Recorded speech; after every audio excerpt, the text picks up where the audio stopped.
How y'all doing? Today is February 13th, 2022. Welcome to the Can I Get Some Sports podcast. I would like to introduce my panel. Let's first start off with my man, David. David, introduce yourself to the crowd. What's going on, everybody? As he mentioned, David, originally from Chicago. I was born and raised, as y'all can see right here, man. Bulls, Bears, and of course the two up there, Mike and Kobe. Originally born and raised in Chicago. Grew up playing baseball for a few years, and then I want to say around sixth grade, I started playing basketball and fell in love with it. I do watch, of course, then I love my football, so I'm all in tune in all sports. So looking forward to getting this going, and let's get it rocking. All right. Thank you, David. And then next we have my man, Ronnie. Ronnie, introduce yourself to the crowd. Hi, everybody. How y'all doing? My name is Ronnie. I was born and raised in Fayetteville, North Carolina.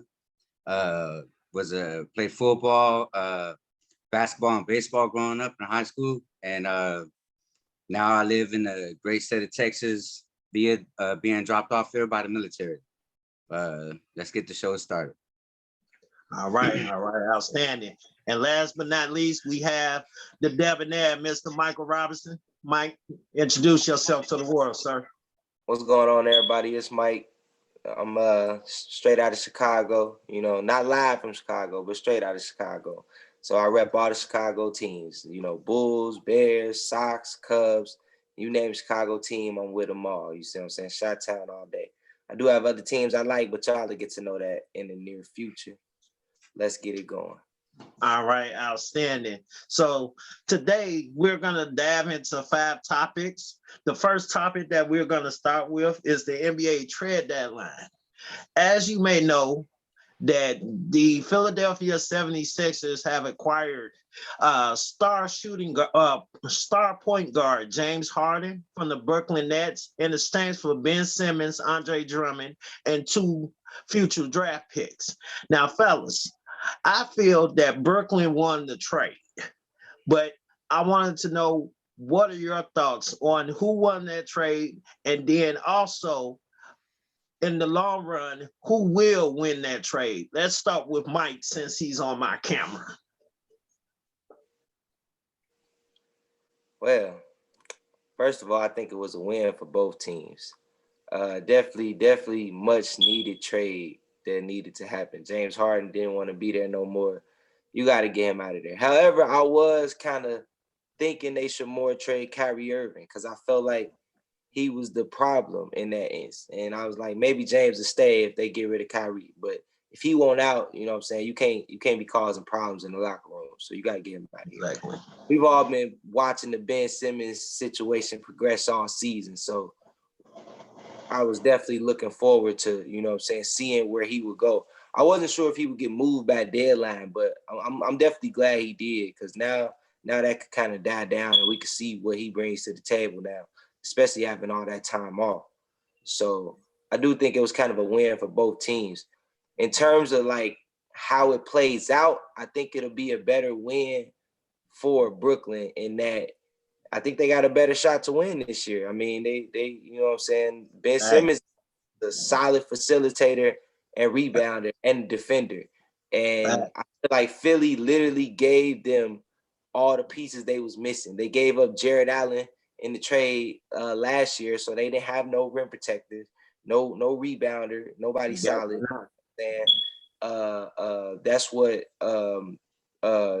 Andre Drummond brings. He gonna get them rebounds, and they gonna put up a lot of shots. So you need somebody that's gonna stand there and get them rebounds for y'all to keep putting up them shots like that.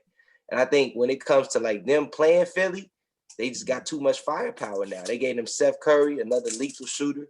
I mean, you put that with KD, Kyrie, and Patty Mills. That's a bit much. I feel like they just got too much in terms of playing the Sixers. So I think they still might be kind of favored in this trade. But I do think the Sixers panned out well. Ben Simmons wasn't even playing. So now you throwing in James Harden with Embiid. That's like kind of like a Kobe Shaq duo potentially. You know what I'm saying? And we saw how lethal that was. So they do have, potential to reach them type of lengths. but James Harden is getting older. So we don't know if injuries going to start to play in. And I think he want that contract extension. So I'm pretty sure they're going to give him that. And, you know, usually them contracts kind of pan out bad in the, you know, fourth and fifth year. So Philly better, you know, they gotta win now for sure. But I don't know if they're going to do it having to go against Brooklyn. Okay. Now I agree with everything you said. And then, but one thing I want to add to that, and it's not so much a rebuttal. One thing I want to add about that is the thing about Ben Simmons. Yes, he's a diva, but there's no denying the man's talent. He's a game changer. Like the man can, if he ever got a consistent jumper, he would be year in, year out in the MVP conversation. If he ever got a consistent jumper. The man can rebound, he can create, he can play make, he can guard 1 through 4. In some cases, he can guard some 5s. So, and then, like you said, Mike, to put Steph Curry with Ben Simmons, Kevin Durant, and Andre Drummond, and don't forget, Joe Harris is going to be back at some point. Harris is coming back. Brooklyn is going to be, yeah, because you remember, at the start of the season, I was saying I had the Bulls coming out the East. But now that they done made this trade, yeah, I don't see how, as much as I am a Bulls fan, I don't see how Brooklyn can I don't see how Brooklyn doesn't come out the East unless somebody gets hurt, meaning like a Durant or Ben or Durant gets hurt. Because even if Kyrie went down, you would still have enough to come out the East, in my opinion. Ronnie, what's your take on that? Yeah, I agree that the Nets won that trade.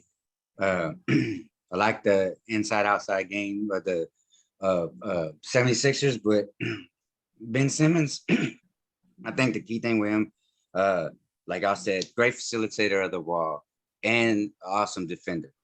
But and like you said, at the end of the day, if he developed a jump shot, he's going to be dangerous. And I think there's a lot. I think he's going to, in my personal opinion, he's going to have fire in his belly to try to change people's thoughts process on him right now. This is an opportunity for him to shut everybody up and change things for him. And I think the key piece to that, like y'all kept saying, was the Seth Curry pickup. Adding to that 3-point shooting, I think the NBA is going away from like, we need 3 superstars or 4 superstars. No, we need two great players and great role players that fit those players' strengths. And what they just did was added to their strengths and kicking the ball out and got deadly shooters on the perimeter all day long now. And I think that's what's going to give them the edge and making it to the finals out of the East.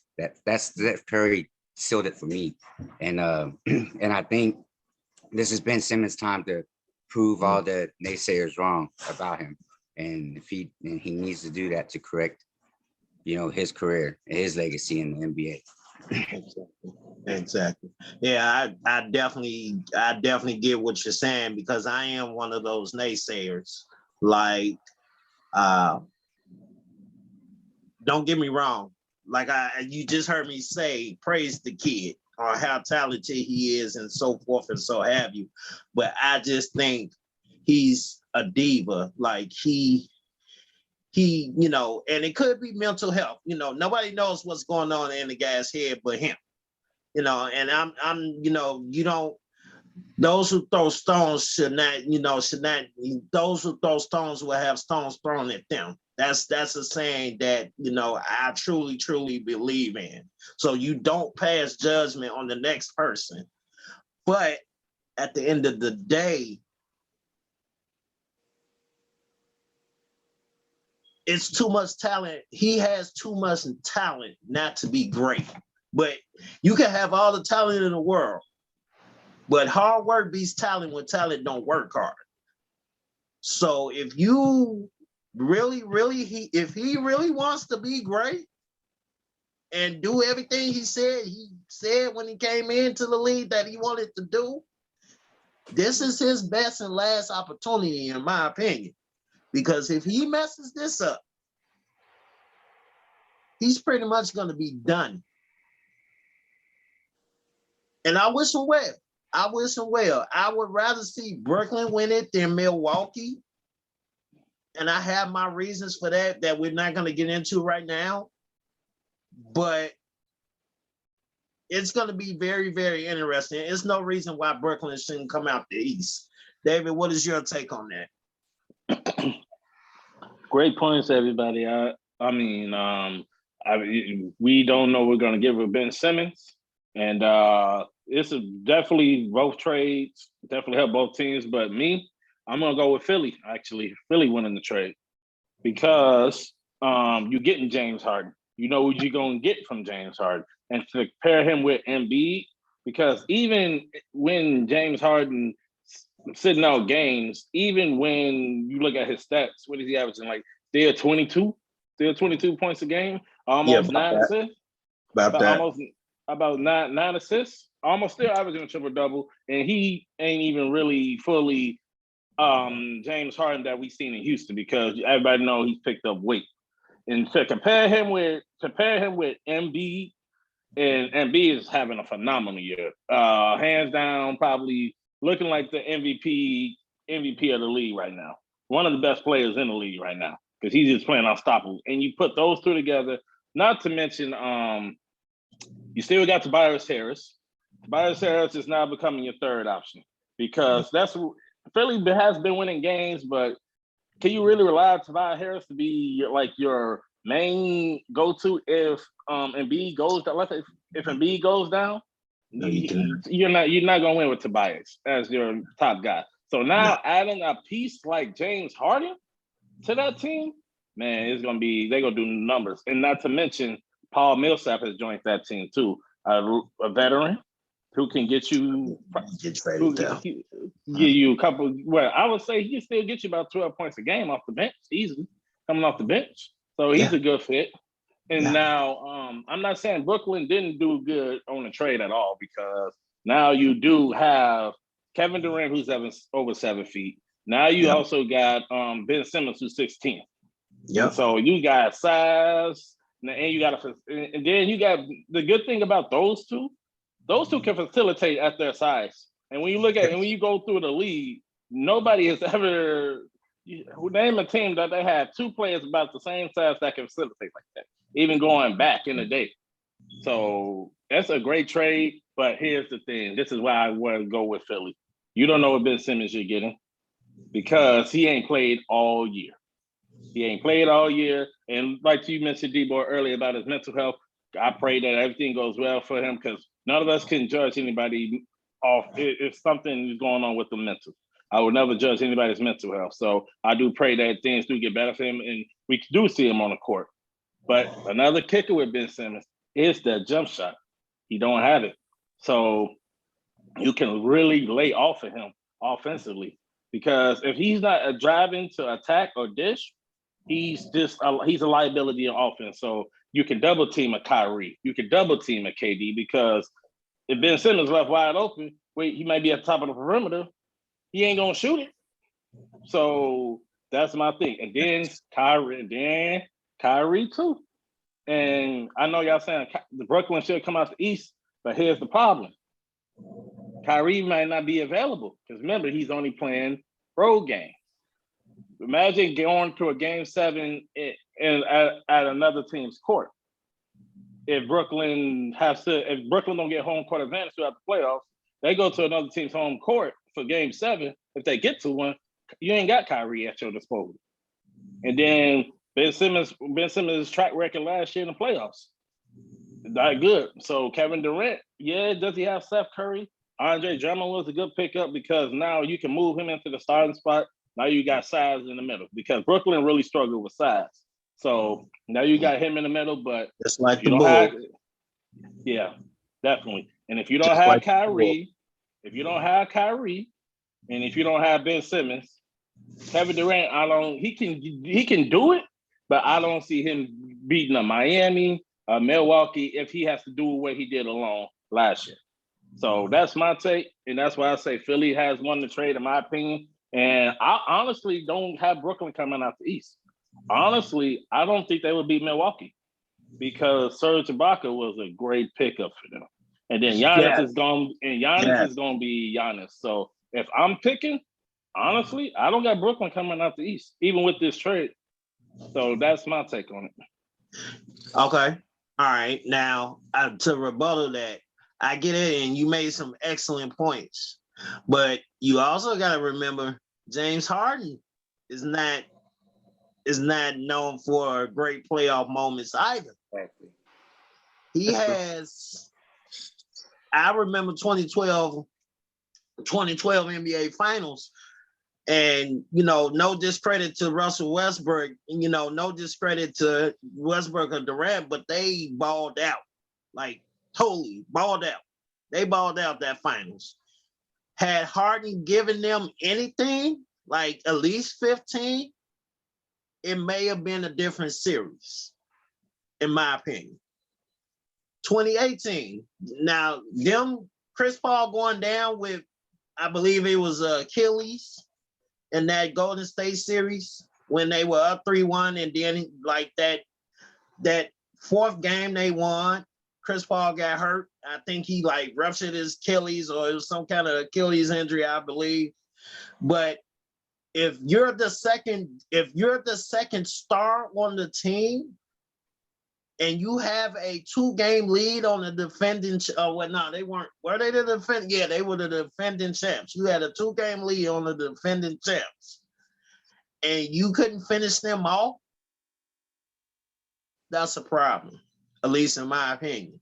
If you're supposed to be a superstar, Michael Jordan, for instance, if Michael Jordan got you down 3-1, come on now, everybody on this panel knows if Michael Jordan got you down 3-1, it was good night. See you next season. Because there was no way that man. Now, he may let you get 1 game. He may let you get game 5. But that was it. That was it. Yeah, real quick, D-Boy, just to piggyback, it was a strained hamstring that Chris Paul went down with. Okay, yeah, I knew it was some kind of calf injury, calf or foot injury. Yeah, I will say, Tobias Harris is a solid number 2. You sleep, because if Chris Middleton could be a number 2 in the Bucks championship pursuit, Tobias Harris definitely could be that 2 Chris Middleton-esque to Philly. And he was that, which is why Philly number 5 right now, and it's not enough.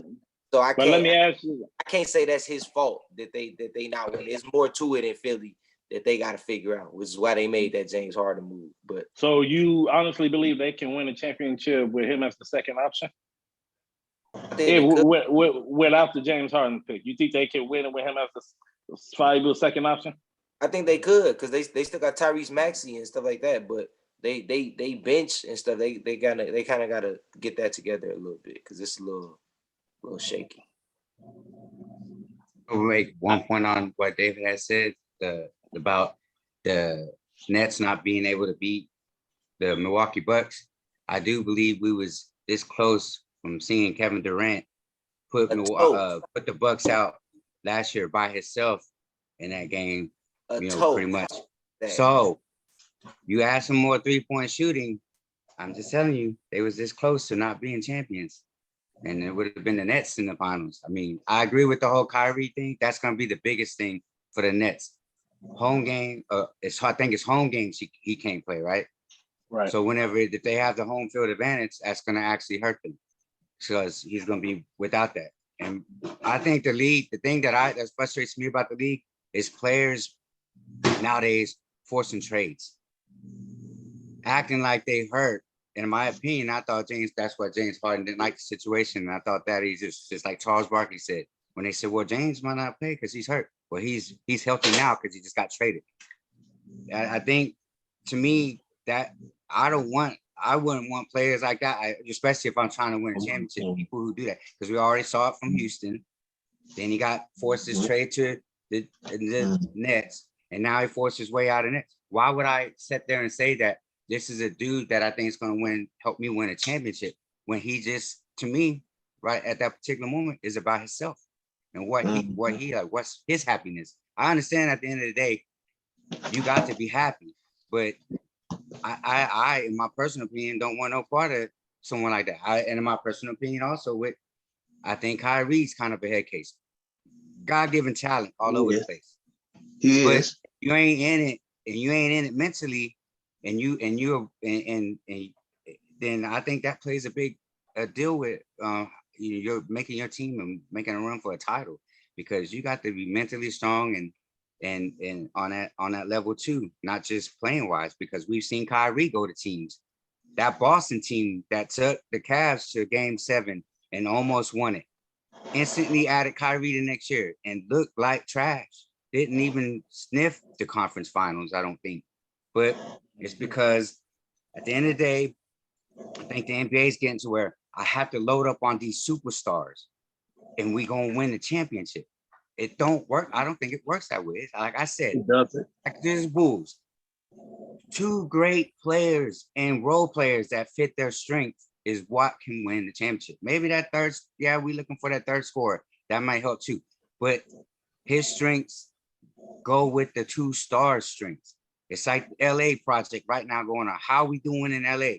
Looking terrible. But we went and we added what? Like 4 future Hall of Famers that's supposed to be Hall of Famers in this league today. And how are they doing together? There's one basketball. And you can't just load up on teams and expect it to work. It's like, you got to have chemistry. You got to have people that fit your superstars' strength. And like I said, that Seth Curry 3-point shooting, Patty Mills, and then Harris coming back, and you got 2 people driving. Ben Simmons ain't going to have to shoot. He could drive to the hoop and the defense collapse out on him. He's going to kick it out to 3 people waiting out there by themselves at 3-point line, because Kevin Durant's getting double teamed. So that's I think the Nets are going to come out the East. Wait, I do want to clarify one thing. I did make a mistake what I was saying earlier. That's right. You right. Brooklyn can't have home court advantage, because I was saying that Brooklyn has to go on the road. I want to clarify. Brooklyn, it would be wise for Brooklyn to not have home court advantage because Kyrie can't play home game. So I want to make sure I got that corrected, because I think I said if they have to go on the road. If they go on the road for a Game 7, that's great. But going to a Game 7 at home is what's going to hurt them, because he won't be available. So I wanted to clear that up. Game 7, I think, is the only time that's going to affect them. Because honestly, I feel like being at home is the time. If you go not have a player at home is where you do it. Like you comfortable, you got your fans, so you know what I'm saying. And a lot of teams play better at home anyway. So if you not gonna have a player at home is where you do it. But in terms of Game 7s, I feel like that'll be big. You see what I'm saying? So if you can get through series without getting to Game 7s, having home court, then I'm all with that. But if you gotta go through Game 7s, then it's best that you definitely do it on the road if you Brooklyn. Yeah, I agree, Mike. If I'm Brooklyn, I'm not trying to get home court advantage, and I'm also not trying to have to get to a Game 7. But one thing I will say, it's going to be interesting to see. It's going to be interesting to see where Brooklyn lands, because when the Reds do back when March, I know it's after the All-Star break. I think it's like mid-March. I don't think there's a timetable for him right now, because when it was on TNT during the All-Star picks, he didn't give a time frame, so that's up in the air. So then he very well could sit out until the playoffs, because I think Brooklyn has enough to get into the play-in tournament. I mean, Brooklyn doesn't need to, in my opinion, they have so much talent that they don't need to be a top 5 seed or a top 6 seed. They could go as a 7, go through the play-in tournament, beat whoever they need to beat in that play-in game, rest Durant, Go play. But see, that's That's where too. the problem would come in if you're Chicago.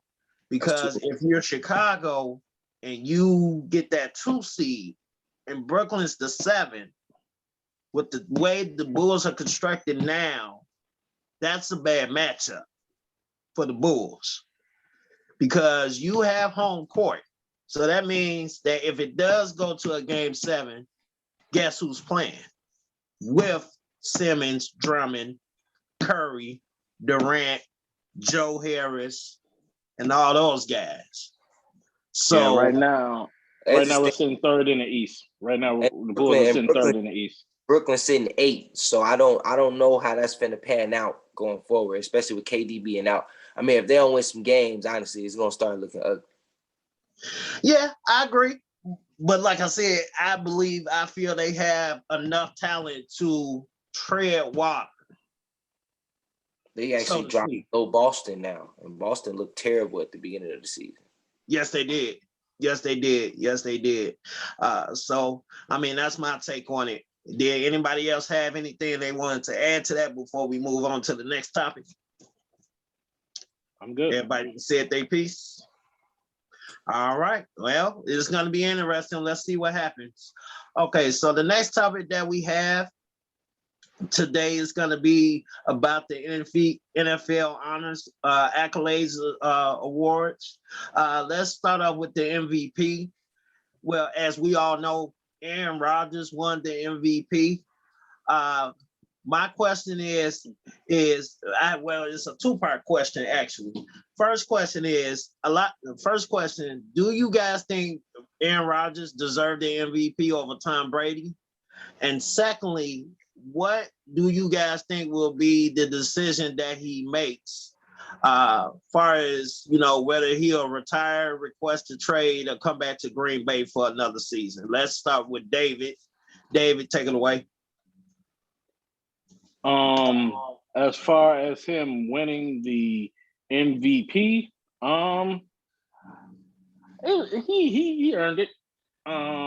Because I'm according to his stats, he threw for over 4,000 yards, 37 touchdowns, 4 interceptions, 69.2 QBR, which was first in the league. So he earned it because he got his team positioned the number 1 seed in the NFC as well. Another 13-win season. They've always won since Manafort taken over. They've always had 13-win seasons. And he's never thrown under 10 interceptions in over maybe a decade. So he earned it because they were putting up a lot of points as well. So he earned it. So as far as the other question about what he should do is he should get out of Green Bay because apparently it's nothing going to be done there because he did have opportunity after opportunity after opportunity to get them over the hump. Back-to-back 13-win seasons, like I mentioned. Didn't even get to the NFC Championship game this year. You got to put out in the first round. And he had everything at his disposal. Running back, wide receivers, all around the board. He had everything at his disposal and couldn't get the job done. So it's more on him, honestly. Manafort deserves some blame because last year in the NFC Championship game, he took the ball out of his hands. But once again, Aaron Rodgers is held accountable too because that third down, he could have ran it in. When then he threw it back across his body to force feed it to Devontae Adams of the double team. Not smart football. So when you look at his playoff record, it isn't great either. So yeah, he deserves MVP, but the way his trajectory is going, it's not looking good because he can be Mr. Regular Season. What about Mr. Playoffs? Can you be Mr. Playoffs? Because right now it's not going in a good direction for him. And right now, honestly, if he goes to like a San Francisco, man, that would be nasty because everybody knows Jimmy Garoppolo needs to get out of town. They really had the Rams on their heels, but once again, Jimmy Garoppolo will give you the game. If you make him play, if you make him the decision maker and the reason you win or lose the game, put the ball in his hands, he will give the game to you, because he almost did it against Dallas too, because he threw the interception. Dallas just ran out of time. So I think his best fit would be to leave Green Bay and go to San Francisco, or I had another team in mind. Yeah, right now, off the top of my head, I would say San Francisco be the best fit for him, because he got everything. He got a run game. Deebo Samuel is just a monster. He can do just about anything offensively. Got a tight end. Got a defense. I mean, and then you got Kyle Shanahan. Even though he's kind of questionable with his play calling, so he can blow games. He can definitely blow games. When you look at his Super Bowl with the Falcons, you look at this year, he can blow games. But you have somebody like Aaron Rodgers who can maybe relieve some of that pressure, because he can look at the defense and call an audible or whatever Shanahan saw, and if he saw something better, he probably would make them better decision. So my take is he can get MVP, and my best fit is for him to leave Green Bay, go to San Francisco. Okay, now it's not so much a rebuttal. Everything you said is spot on, but I kind of want to add on something when you're saying about Kyle Shanahan and his play calling being questionable, and all that is 100% correct. I look at Kyle Shanahan not too much better than Matthew Nagy, and you know how I feel about that guy. So, but I agree with you. His best fit is San Francisco, because you basically said everything I was going to say, that he has a defense. He has tight end. He has Deebo Samuel, who's a monster. He has, and don't forget about Ayuk.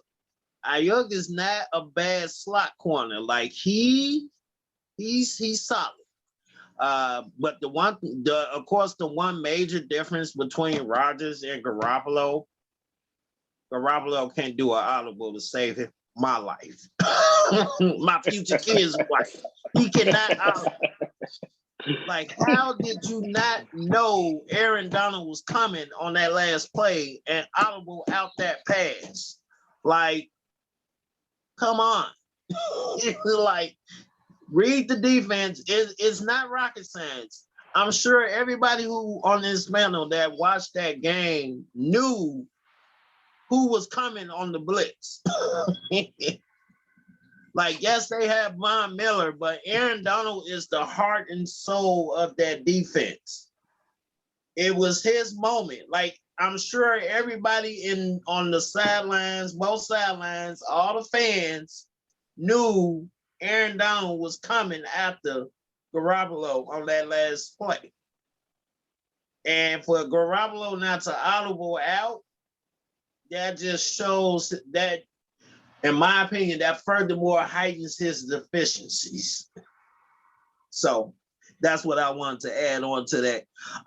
Let's go on. Mike, what is your thoughts on what do you think Aaron should do? And do you think he should have won MVP over Tom Brady? Man, I was back and forth on this. At first, I wanted to say Cooper Kupp should get MVP. I was actually riding with that for most of the season, but I got off the Cooper Kupp MVP because he had the extra game and he didn't break that record, man. You got the extra game, dog. You got to get it done. You feel me? Like, especially you want MVP as a receiver, so you got to get that done. So I had to take him out of that, but he did still finish third, I believe, in MVP race voting. So that that's good. He definitely deserved that. But I ain't gonna lie, I gotta give it to Tom Brady, and this is coming from one of the most.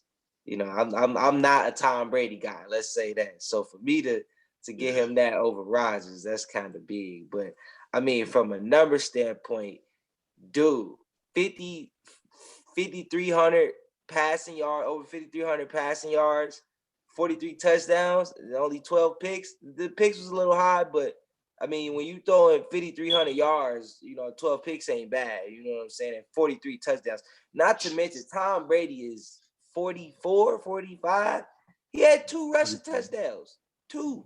And like almost pretty close to 100 rushing yards. That's actually pretty good numbers. That's surprising. Like I didn't even know he had 2 rushing touchdowns on the season.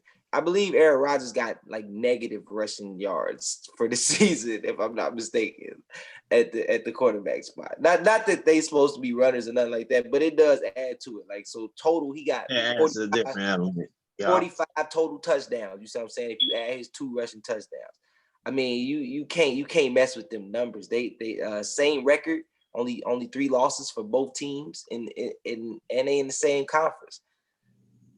I gotta give it to Brady with that one, man. He definitely balled out. I believe he had like a 103 QBR or something like that. Of course, now Aaron Rodgers, he got it because of them interception numbers. You see what I'm saying? The interception numbers is incredible. Who goes the whole season throwing 3 and 4, 2 interceptions? Yeah. But I feel like that's misleading. Like that's been Aaron Rodgers his whole career. You see what I'm saying? But it don't amount to much. You see what I'm saying? Like, and you spoke on his playoff success. That's not there. You see what I'm saying? The 49ers clearly have his number.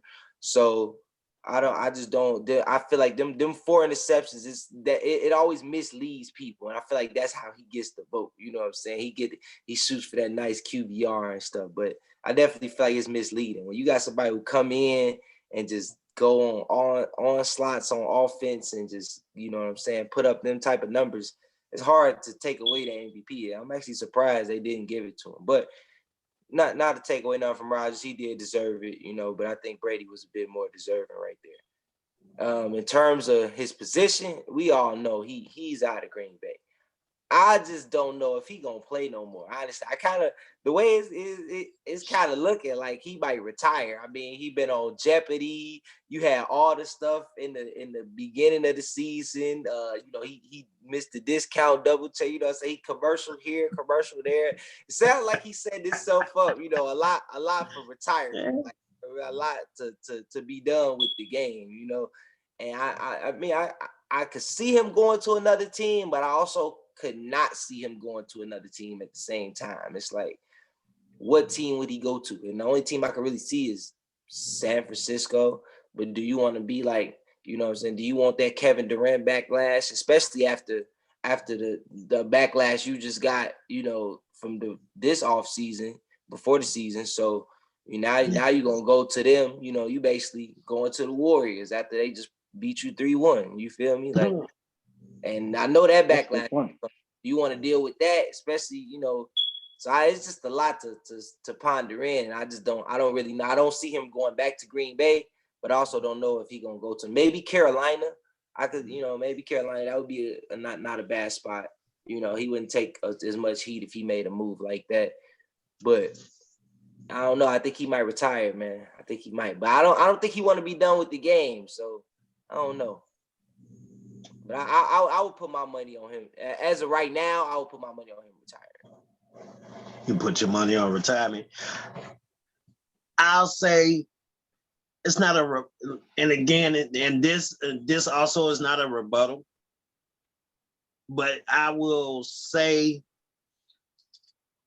in my opinion, he's too arrogant to retire. I think what he would do. Now, I know, David, you said that he would be crazy to go to this team, but Denver, watch Denver.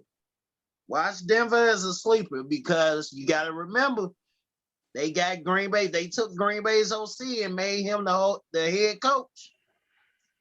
That Nathaniel Hackett, I believe, is his name. Correct. They hired him as the head coach. And just like how the Bears offensive coordinator was close with Devontae, I believe Rodgers and Hackett have a rapport. So I'm not saying he definitely 100% should go there, but keep your eye on Denver. Keep your eye on Denver. That's definitely. But I think he's too arrogant to retire. Ronnie, what's your take on that? My personal opinion about Aaron Rodgers is I don't think that Rodgers rate is as good as everybody thinks it is. My thing is, because everybody at the end of the season, he does put up MVP numbers. He does it. He does it every year. And I think, like you said, the interceptions numbers is what changed it, was what got him this year. But for some reason, every time I watch football, it's always everybody else's fault, except for Aaron Rodgers. Even That's Green true. Bay don't blame Aaron Rodgers for anything. It's either Matt LaFleur or it was the previous coach. They didn't get along, or McCarthy. he's never had a defense. The dude has a top 3 receiver. He has a top 5 running back and a power running back, and He can has catch the the ball best like receiver. a combination. Defense did step up. In that game where they sit there and they said that Matt LaFleur took the ball out of Aaron Rodgers' hands, well, let's put it in this perspective. That defense got 3 turnovers on Tom Brady, 3 straight interceptions, and Aaron Rodgers did not lead that team down the field to score at all.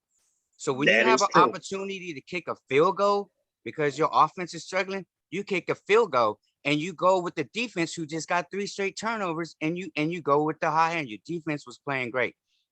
It wasn't Matt LaFleur. Second, I think he is done in Green Bay, and he would be nasty on the 49ers. But like you said, he's gonna get the Kevin Durant, situation done there. And people are gonna, eat him up in the offseason about that.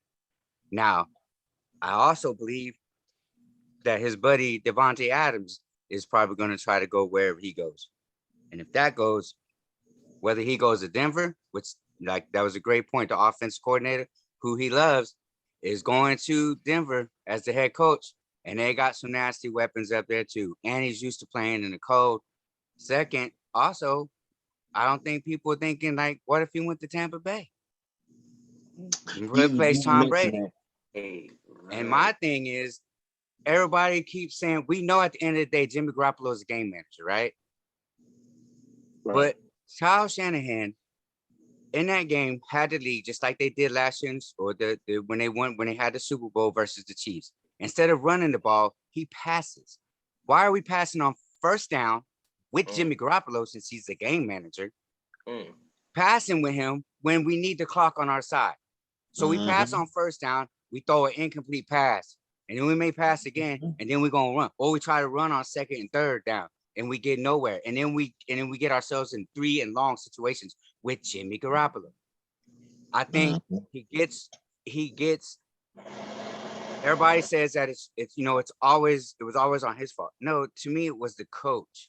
I mean, yes, Aaron Rodgers will be a tremendous upgrade from Jimmy Garoppolo, but they got Trey Lance waiting in the wings too. So are they gonna prolong his coming in? I think Tampa Bay don't got nobody, there as a quarterback waiting in the wings. I think Denver don't got nobody waiting in the wings as the next future, franchise quarterback. So I think in Tampa and Denver, he could go and be, kind of like that. But if he went to the 49ers, he like I said, he got the weapons, he would dominate. And I would put money on that they would be in the Super Bowl.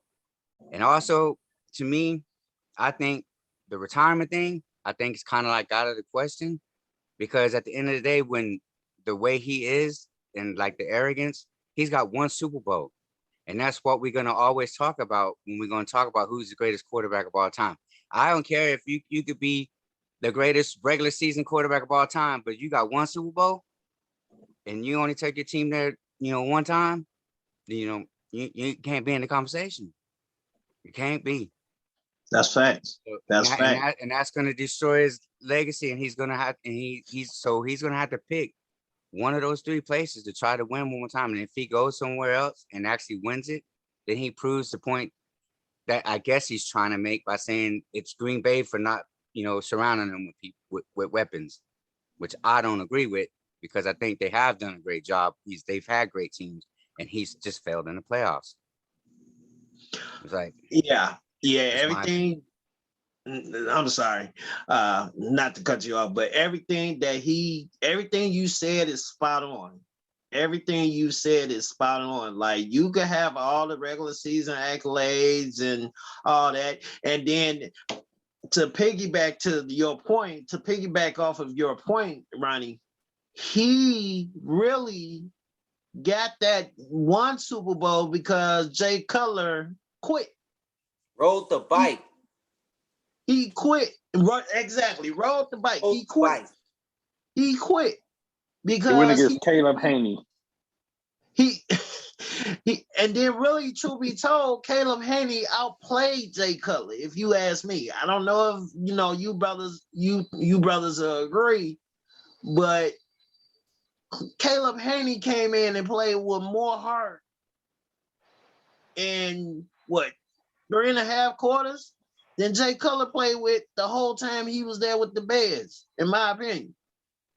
From a Like, heart. wait, say that again, Mike.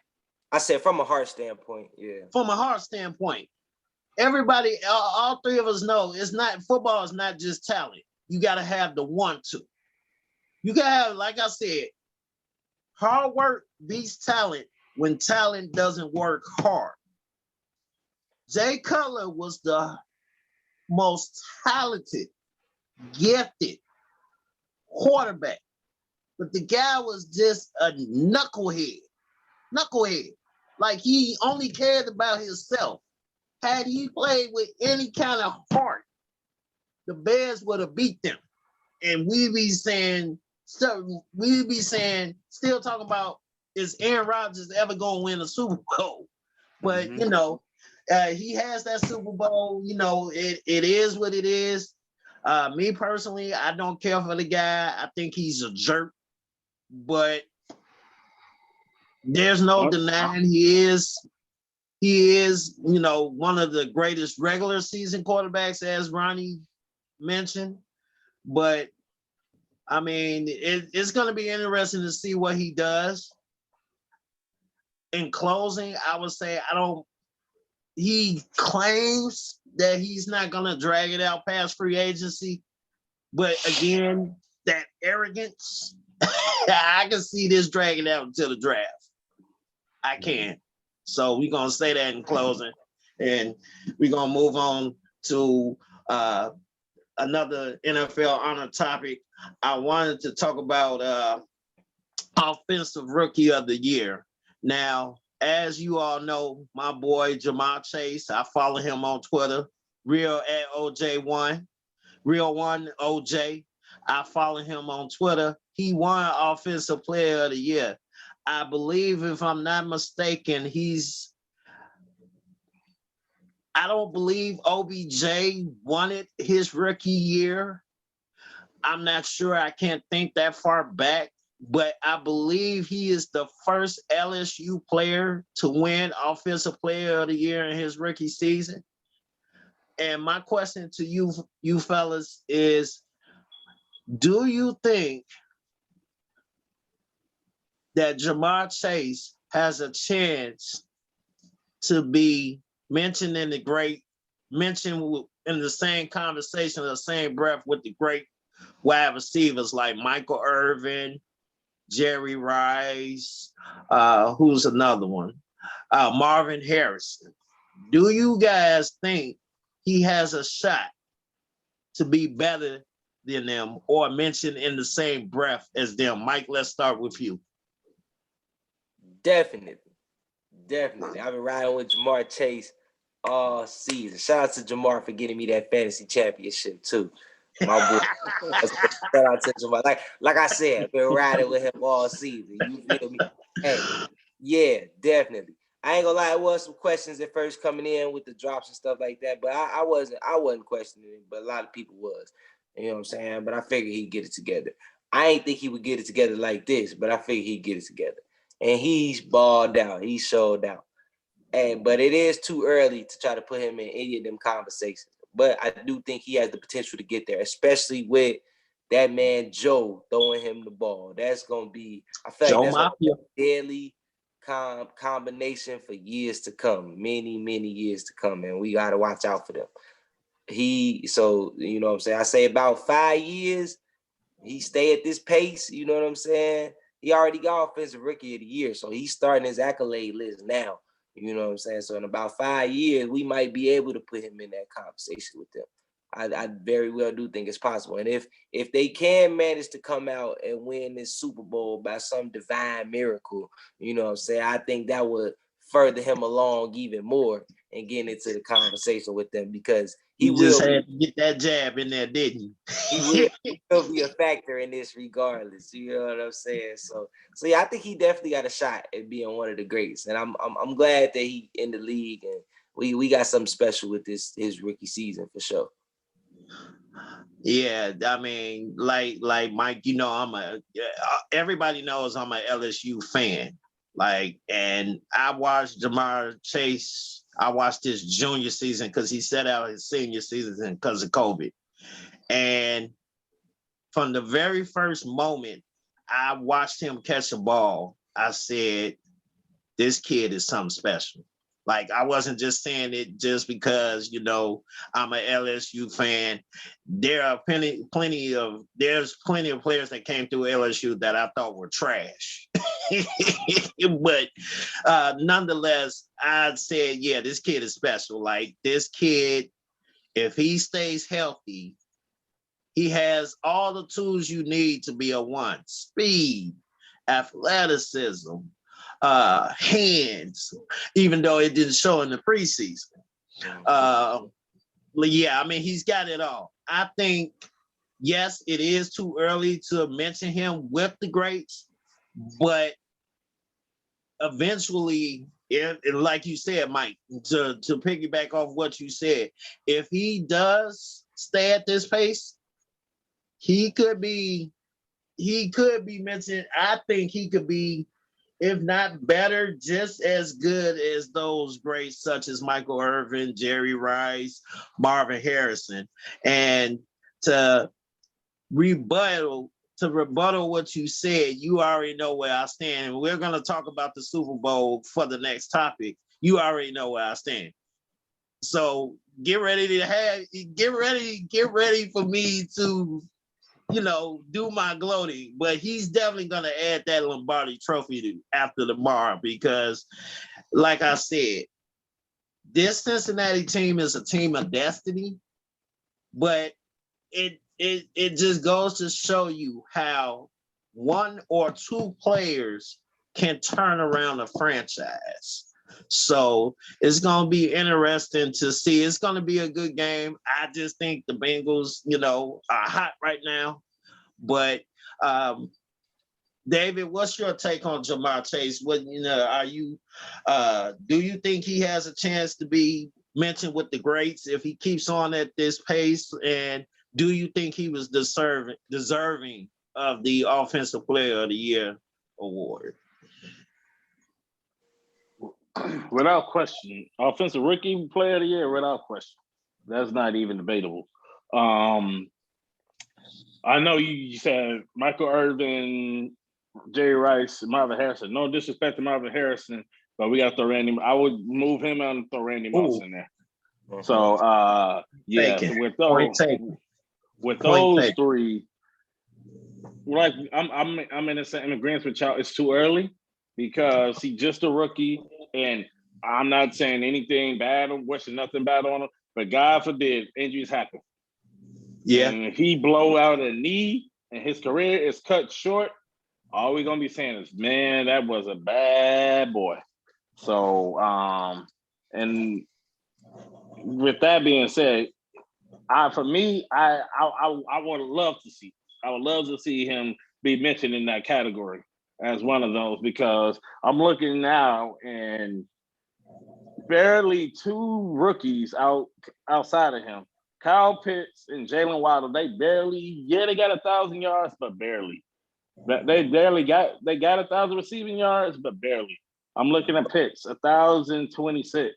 Waddle, 1,015. Jamar Chase had 1,400. Don't forget that 56-yard game and 3 touchdowns as a rookie. So he blowing them out the water right now. So It's right now. It's just two to be determined because that man has so much potential. I mean, already as a rookie, like you mentioned, Mike, speed, finesse, hands. I mean, deep ball threat, beat you first step. I mean, what does he not have right now at the wide receiver position that you wouldn't want, especially being a young talent? So, yeah, he can be in that conversation, but for right now, it's just too early. Because God forbid, I don't want nothing, no injury to happen to him, but he can be in a conversation, but not right now. Just too early for me. Okay. All right. Yeah, and you are 100% correct. Injuries do happen. Just to kind of piggyback off what you said, but to switch to another sport. The greatest tragedy injury story, of course, is Derrick Rose, 2012. Had Derrick Rose not blew his knee out, in my opinion, he would have bought the Bulls at least 4 championships. Maybe I take that back. Definitely 3. At least one. 2. Definitely 2. Definitely 2. Definitely 2. He One would have for bought the sure. Bulls 2.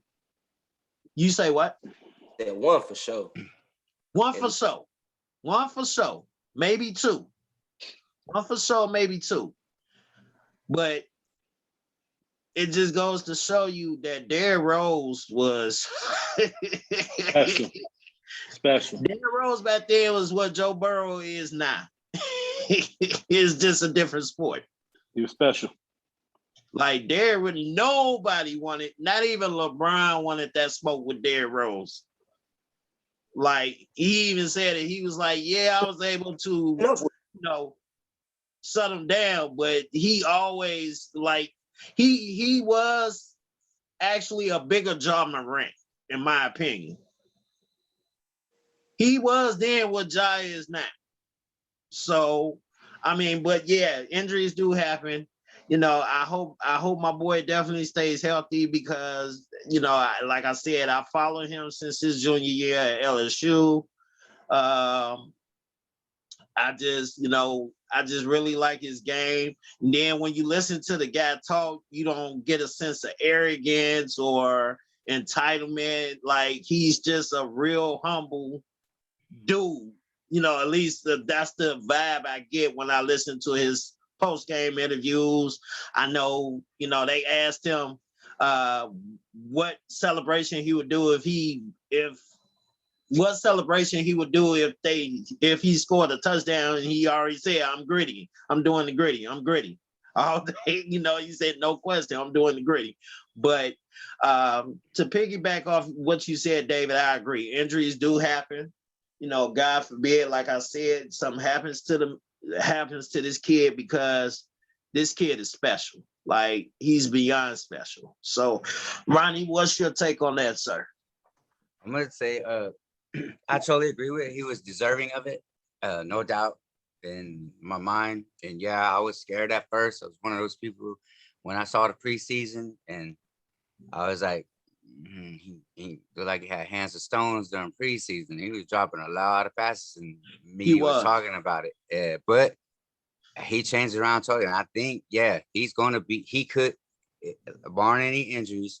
I do think it's a little early because one, if he puts up the same numbers, like consistency over the next 2 years, after also people have game film on him, see what is, how he does his routes, his little telltale signs, what kind of routes he does and all that stuff. Whenever he, any course that he has that can, tell his hand or whatever.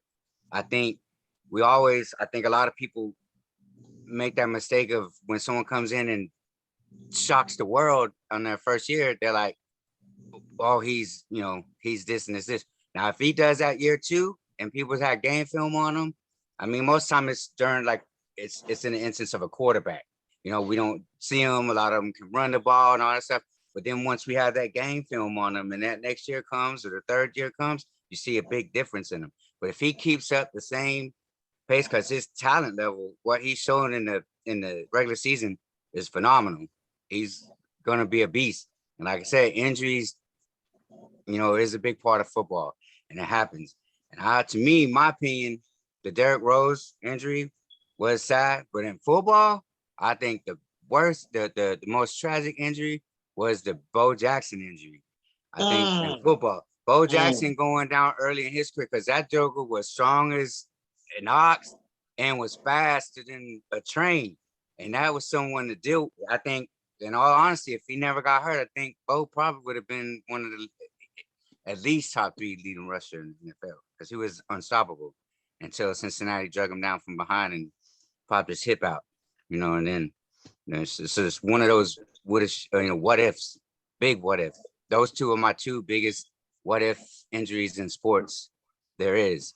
And so, and also but yeah, to be already talked about, people having that conversation. Hey, he could be in the conversation with, I think we forgetting about T.O. too, or even though he was a big mouth, people seem to sometimes leave him off the list.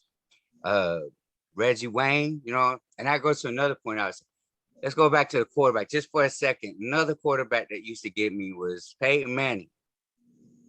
The 2 Super Bowls he had was against Rex Grossman, and then the third one in Denver was against, he didn't even do nothing, right? But he was a great quarterback. But look at all the weapons that he had. Reggie Wayne and Marvin Harrison are in the top 10 of wide receivers of all time. Joseph Adai. Who was the other running backs that he had? He even on defense. I mean, Dallas Clark was his tight end. I think he should have had more Super Bowls than he did. But I thought he was spectacular regular season. But then he hit that wall, Tom Brady in the playoffs most of the time. But yeah, I think Chase, if he don't get injured and he puts up the same numbers and on a consistent basis, there's no doubt we're gonna be talking about him as one of the best receivers of all time, especially if him and Joe can stay together for they're gonna change that for that franchise is moving in the right direction. They're gonna be something. They just need to protect Joe because like last year, that line he blew his knee out. Everybody was going, oh man, but to come back this early in your career from a devastating knee injury and then go to Super Bowl next year, that says something not only like his work ethic of rehabbing, but his mental state in this game. Because most people don't want to stand in the pocket no more, don't want to be around people, linemen falling around their knees and all that stuff no more. And they get the scared feet start shuffling or moving or making erratic decisions, throwing the ball away or getting it out of their hands and making terrible plays. He didn't. He came back from one of the worst knee injuries I've seen and come back and is in Super Bowl next year. I think it's going to be great. Just need to put an offensive line around that guy. We can't forget about my boy Calvin Johnson. Yeah, Calvin Johnson too. Man, Megatron, man. And then to piggyback off what you just said, Mike, Megatron, man, I used to hate playing Detroit because I knew we had to deal with Megatron. Like Megatron, he was a real life cheat code at the wide receiver position. Yes. Like the guy was Mike, he was 6'5", like 6'5", 230. Hey, who was that guy that was throwing him the ball? What's that guy's name that was throwing him the ball? I think that guy's in the Super Bowl, isn't he? Yeah, I think so. I think it's the same guy that's throwing the ball to the leading receiver this year too. Some bum that went to Georgia. To answer your question, he was 6'5", 236. I was just about to say, 6'5", 236. 6'5", 236. Like somebody said, speed, hands, finesse. Calvin Johnson had all that then some. Like the man was, like I said, he was a walking cheat code. So yes, Calvin Johnson definitely is in that conversation. Thank you for pointing him out. David, thank you for pointing Randy Moss out because those are 2 wide receivers I did forget to mention. And Reggie Wayne, he was a beast too. So it's Isaac Bruce. Isaac Bruce. And Fitz. I mean, we There's could the go Sarah, all zero. Thank you. we That's could enough. go all day with this, We man. can go all day. We can Dan go all Brown. day. But unfortunately, this is a 2-hour show, so we can't go all day. So let's moving on to the next topic. Let's talk about the Super Bowl. Now, there's been a lot of back and forth. There's been a lot of concern with Cincinnati's offensive line. Joe Burrow is downplaying that concern, saying that if he had to go to war with any old line, he will want this one, and he's not at all concerned about them not being able to protect him come tomorrow. My question to the panel is, do you think Joe Burrow is capping for the media when he says he has no concerns? Or do you really buy Joe Burrow? Do you really buy that Joe Burrow does not have any concerns? Ronnie, I seen you shake your head and jump up out the chair halfway, so let's start with you. Real quick, before we start with Ronnie, I will say, D-Boy, you must have been drinking, man. Super Bowl tonight, brother. You must have been drinking already, man. The Super Bowl It is is tonight. I'm tonight. sorry. I'm sorry. Yeah. Ooh, he too ready. He too hyped about it. Yeah, I'm ready. I'm ready. Yep, I'm ready. I got my beer. I got my yeah, I'm ready. Anyway, but Ronnie, what is your take on this, sir? I do think that he probably is capped just a little bit. Not that I'm not saying that he might not be overly concerned with it because of what they've done so far this year. But any quarterback, I think, at some point in time wants to know how much time they're gonna have against that defense that they got, that offensive line. Because, like I said, he did get his knee blown out last time, last year with that same offensive line. So it's somewhere back there, but his mentality is so like under pressure and all that stuff. It's just like the game to him. It looks like it's slowed down a little bit. Like it's like he's got ice in his veins, basically. To me, I think it's not like I would say on the normal level that he's not concerned about it. But even if you're the star quarterback, like even if you're like Tom Brady or Aaron Rodgers, I still think deep down inside there is some level of concern about your offensive line, if that's considered one of the team's weakness, especially when you're going up against a defensive line that's supposed to be as dominant as the Rams. So you're going to think about it. I mean, I think it's going to be a big deal to where it's going to mess his game up. No, not on that level. I don't think it's going to mess with his playing abilities and his thought process. But it's still somewhere back in the back of his mind. It has to be there. I mean, I know Tom Brady probably worries about it. Aaron Rodgers worries about their offensive line because so to not say I don't worry about it whatsoever, I don't believe that. But does it? But on the level that it affects him and his decision making, and I don't think so. I honestly think that he has it in him and he has that confidence about him that it's not worrying him to the point to where it's going to affect his game. He's going to go out there and do what he does. Now, if it starts to, we've seen it when he played against Tennessee, 9 times sack, but it didn't faze him. He still was in there doing his thing, staying in the pocket and doing what he had to do to win the game. I think the only difference is he don't got Ryan Tannehill on the other side throwing 4 interceptions to give his team the ball back. So those mistakes. So I just think that's what it's going to come down to. They can't afford it. They give him time to throw the ball to Chase and they run the ball and Mason can get started early. I think they're going to be all right. They'll be all right. It's going to be a good game. But they just can't get done like Tennessee did them and expect to win because the quarterback on the other side is better. The defense on the other side is better. And I really think the coach on the other side is better too than who they faced in the playoffs. So that's my take on it. What's your score? I'm sticking with what I said.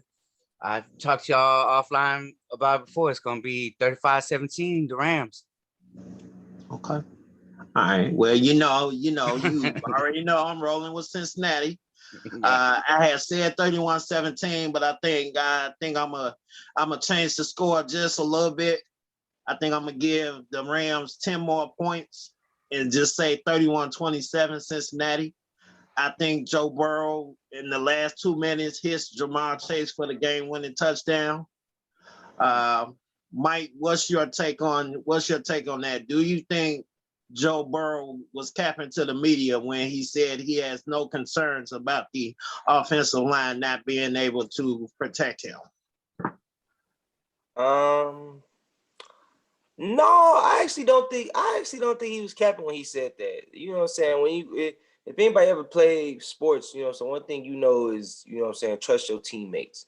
And you got to trust your teammates, you know what I'm That's saying? right. So as a player, especially the head of the team and the quarterback position, you will never succeed not trusting your teammates. And they always tell you don't dwell on a bad game and things like that. So you know what I'm saying? As the quarterback of that team, Joe Burrow should have the poise and stuff to put them 9 sack games and stuff behind him, and know that in times in practice and the other games that have gone well, that that they'll have his back. You know what I'm saying, when he need to. So I don't think he was really capping when he said that. I think he was pretty on point. You know what I'm saying? However, I don't think they're gonna have his back. I think he should trust them to have his back. You know what I'm saying? But in the end, I don't think it's gonna happen. That Rams front is too powerful, man. They is just too much. They gonna put the hurting on them boys, man. Up front, there's just gonna be it's gonna be bad. It's gonna be bad. But it's Joe and it's Jamar. So of course, like I told y'all, Cincy gonna compete. Cincy is gonna compete. And Matthew Stafford is a gunslinger, so he might shoot himself a couple times. But in the end, that man wins the game, and he knows how to win the game. You see what I'm saying? So he will, in the end, win the game. You see what I'm saying? Even if he shoot himself in the third, second quarter, he might throw a couple picks, you know what I'm saying, whatever. But he'll find a way to win the game, just like he did against Tom Brady and, you know what I'm saying, all them other guys to get here in this very Super Bowl. He was doing it in Detroit, honestly. It's just people ain't giving him the credit because they ain't never make the playoffs. And the couple times they did, I mean, he had one game to try to prove it. And it ain't like he had no help. Like I tell people all the time, name another player off Detroit besides Matthew Stafford and Megatron. And that's like in history almost. Very few players can be named. You see what I'm saying? So Barry Sanders. yeah. That's one, you know what I'm saying? But it's very few. And so for this Super Bowl, it's gonna be a good one, but I think the Rams gonna hold it down. And I'm like I said, I think it's gonna be a defensive, more defense played than what y'all scores is showing, which is why I have it at 27-24. And like I said, Matthew Stafford is known to kind of gunsling a little bit and maybe shoot himself in the foot. So that might drop a couple of them scoring possessions from it being a high scoring game. We already know Cincy's O-line is going to stop them from scoring a bunch of points as it is, but they're going to compete. So yeah, I got 27-24 Rams. Okay. All right.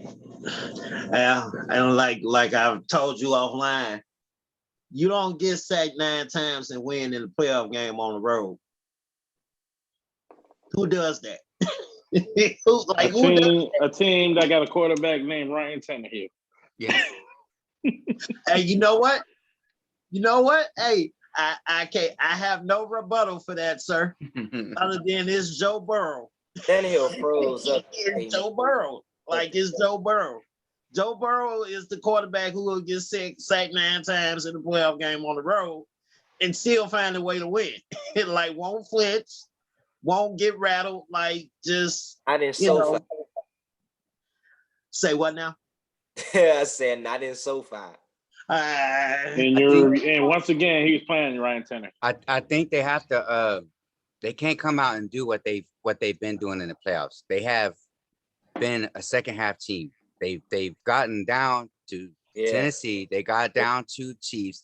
And they come back in the second. It's like my buddy was already telling me, you know, when we was watching the Chiefs game, I was like, look, the Bengals is a second half team. This is going to be a different game. watch at halftime. Trust me. And it was down. It was all like I said. It's already a blowout. And that's immediately text him. I said, dude, if you watch the games, Cincinnati comes back in the second half, and they've already beat the Chiefs earlier this season the same way. And sure, anything, that's what happened. But they can't. I don't think they can. They can't let that happen. They have to come out firing on all cylinders right off from the beginning, because if you get down that many points against that defense, and plus the power of the offense, I don't think it's they just got to come out and play their game from the whistle, from the first kickoff to the end. They can't do, I don't think, what they did, in the AFC. They gotta come out and hit on all cylinders right off the bat, and then they'll be good. But if I see a 24-3 score at halftime, like the last game, I don't know if it's gonna happen, because I don't think the Chiefs defense is nowhere close to the Rams defense. Now the offense is on par with them, but the defense is totally two different animals. So that's the only thing. I just hope that they come out and start firing on all cylinders right off the bat, and I think they'll be okay. But I think Aaron Donald's going to have something to say about that. and that dude, yeah. As much as I don't care for the Rams, I have to give them they do. I have to give them they do. David, what's your take on that, sir? Against the about the situation with him about the media, I'm gonna say I don't think he was telling a lie. You got to go in with confidence, but the question is, can the line actually back him up? Because we don't know. Because once again, we talked about getting sacked 9 times against Tennessee. And if they had another solid quarterback outside of Ryan Tannehill, they would have lost that game. I'm pretty sure they would have lost that game. So he can have all the confidence in the world, and I don't believe he's lying or telling a false statement or being worried about it. He can be right. He can say he doesn't, but can offensive line protect him, because that's going to be what's left to see. So as far as the game in general, I will say I will ride with Cincinnati on this one, because I'm looking at the numbers here. They're very similar. Actually, Matthew Stafford playoffs record right now, his resume is looking better than Burrow's. 6 touchdowns, 1 interception, actually, which is shocking. 1 interception this whole playoffs. Because we saw during the season, he went like a 6-7 game stretch where he threw multiple interceptions. He even gave the game away. What about that San Francisco game though? If that defensive back or whatever it was, safety that dropped that ball that went right into his hands, 49ers would be in the Super Bowl. Yep. That's true. So that one, you know what I'm saying? Because we all sit here and we already discussed Kyle Shanahan, or was it Jimmy Garoppolo's fault? He had his team and winning, and the coach still chose to pass and do all this crap and go against the scheme of what he should have been doing. And then the defense let him down. I mean, that ball, you couldn't have been handed the ball easier than that. I mean, that hit him right in the breadbasket. And if he caught that, game over. And then we were talking about Jimmy Garoppolo going to the Super Bowl.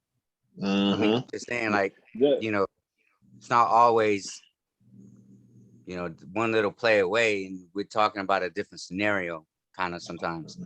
Yeah. And honestly, it's cool that you mentioned that, Ronnie, because that was going to be my point to why the Rams will lose. Because Matthew Stafford can be that guy to throw that interception. Because, like I said, he does only have 1 interception in this whole playoffs. He does only have 1 interception in this whole playoffs. 905 passing yards, 72% completion percentage, which is pretty good. I look at Joe Burrows. Joe Burrows only thrown two interceptions, 4 touchdowns, 842 passing yards, 69 completion percentage. So when you look at it, they're very similar right now in the playoffs. They're very similar. Even regular season, Stafford threw for 488 4,000 yards, 41. He threw for 41 touchdowns, 17 interceptions. Joe Burrow threw for 46-11, 34 TDs, 14 interceptions. So when you look at them trajectory and stats wise, they it's neck and neck. Because both of them can clearly prove that they can put up points. But once again, it goes to this game is gonna really be built on the defense because they're both high power offenses, but the Rams got that defense of the Rams is very, very solid and very, very strong. And after seeing that debacle with the offensive line against Tennessee, man, ain't nobody on Tennessee, Aaron Donald. Ain't nobody on Tennessee, Von Miller. Ain't nobody else.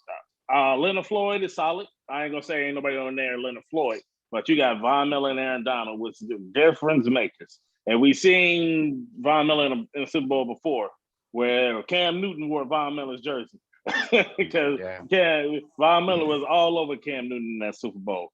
So I think it's gonna be a great game because I don't think it's gonna be explosive scoring like that because it's so gonna be done on defensively. So with that being said, I do believe once again to your point, Ronnie, about Matthew Stafford, he's a gambler. Yeah, we know he's a gunslinger again. Yeah, we know he can put up the points, but him being that gambler and taking that extra bet and gamble could cost him because he could throw that interception ball game. So honestly, I'm gonna say 28-25 Bengals. Bro, he don't throw them picks in the fourth quarter though. He leads the league practically in fourth quarter drives, in game-winning drives. He might gunsling and throw all them picks and do all that throughout the game. When the game on the line, none of that happens.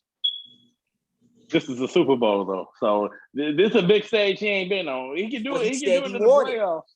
That's what he said he wanted. A big stage with chance to win ball games, big games, and the ball in his hands, chance to win them ball games. And he's done it every game. Y'all, he ain't done it in the playoffs. Y'all said that then.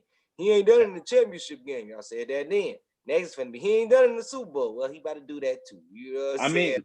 And that's I don't like to use the what if theories though, but I only got one against Matthew Stafford, and that's Ronnie's point. If the 49ers defender didn't drop that ball, that would have been a Matthew Stafford interception. That would have cost them a Super Bowl berth. He got a bailout right there. So we gonna see. He still lead the league in fourth quarter comeback since he came in the league. So yeah, I think Matthew Stafford has a lot on the. He could erase so much negative stuff about his career in this game, just for the simple fact because a lot of people don't give him credit because he played in Detroit. If you look at all the numbers that he put up, touchdowns, passing yards, every year it was 48 to 5,000 passing yards or somewhere around that, 45 plus in Detroit. And nobody basically was like, nobody wanted to go play in Detroit and play through back injuries and all kinds of crap. And now all of a sudden it's like he's on this team. He, like I said, with the Aaron Rodgers thing, it's like at the end of the day, if Matthew Stafford goes and wins the Super Bowl, then people are gonna start looking into the numbers, legitimately looking at the numbers instead of saying he played in Detroit and he lost when he did go to the playoffs. That one year when they played Dallas in the playoffs, they got screwed on a pass interference call on their tight end was wide open and the guy face guarded him and freaking basically tackled him. He missed a ball and that would have been a first down. And he ran the clock out and he would have had his first win. But for some odd reason, we didn't call pass interference. But like we said, woulda, shoulda, coulda, he would have already had one playoff win in Detroit, which that goes a long way. If in Detroit, that's all I said, Detroit. So I'm just saying I think he's gonna go out there and he's gonna fight, I think, because he's trying to erase a lot of negative stuff about his career and what he, put into this game. Because I think he's put a lot into it and he's stuck with Detroit for so long. And I give him credit for that. I mean, like I said earlier today about the basketball situation, I see a lot of people, players nowadays setting out, missing games and all that stuff to force trades because they don't want to play with the organization that brought them in there. And I understand it at some point in time. If the organization is not doing right by you, get the hell out of get the hell out of it. It's your life. You know what I'm saying? I get both sides of the ball. But at the end of the day, also you took a $100 million contract and you decided to play there, and then 2 years into it, you're like, I want to bounce because the situation is not looking the greatest anymore.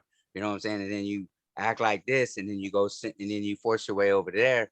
And I'm just saying, like, he's never been surrounded by outside of Megatron. I haven't seen the talent been there, and he stuck with the team and tried to win with the team. And then now I think this is what's gonna solidify his NFL career if he wins this game, and maybe again next year if he goes. Because I mean, if they go back to back, then you have to, that's a little bit, in the future. But if they do it, then you have to start talking about Matthew Stafford again. So Right. 34 fourth quarter comebacks and 42 game-winning drives. I mean, come on, man. Yeah, I mean, it's like I said, okay, I'm gonna say this in closing, and then we're gonna move on to the next topic. Here's my problem with Matthew Stafford. Yes, he was in Detroit, and they had some sorry teams. Even when Calvin Johnson was, around, and he had Calvin Johnson, but it just always seemed to me that he could never, and maybe this is to Ronnie, was something Ronnie just said, the point Ronnie just made, but it just seems to me like he could never seem to get over the hump. And yes, granted, like I said, there were some bad teams, but the year that they went 11-5 and went to the playoffs, like, I can't remember who they lost to in that divisional round or in that first round. They lost to the Cowboys. Yeah, and that play I was talking about.